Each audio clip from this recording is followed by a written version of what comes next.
ناظرین، کیا آپ جانتے ہیں کہ انسانی جسم کی انگلیوں میں لکیریں تب نمودار ہونے لگتی ہیں جب انسان ماں کی شکم میں 4 ماہ تک پہنچتا ہے؟ یہ لکیریں ایک ریڈیائی لہر کی صورت میں گوشت پر بننا شروع ہوتی ہیں۔ ان لہروں کو بھی پیغامات ڈی این اے دیتا ہے، مگر حیرت کی بات یہ ہے کہ پڑنے والی لکیریں کسی صورت بھی اس بچے کے جد امجد اور دیگر روئے ارض پر موجود انسانوں سے میل نہیں کھاتیں۔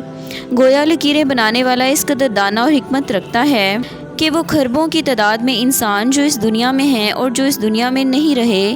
ان کی انگلیوں میں موجود لکیروں کی شیپ اور ان کے ایک ایک ڈیزائن سے باخبر ہے۔ یہی وجہ ہے کہ وہ ہر بار ایک نئے انداز کا ڈیزائن اس کی انگلیوں پر نقش کر کے یہ ثابت کرتا ہے کہ ہے کوئی مجھ جیسا ڈیزائنر،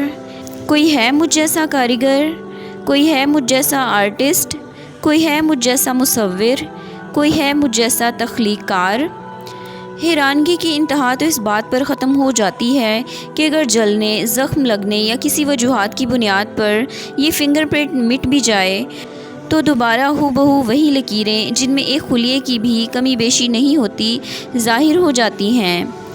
پس ہم پر کھلتا ہے کہ پوری دنیا بھی جمع ہو کر انسانی انگلی پر کسی وجوہات کی بنیاد پر مٹ جانے والی ایک فنگر پرنٹ بھی نہیں بنا سکتی۔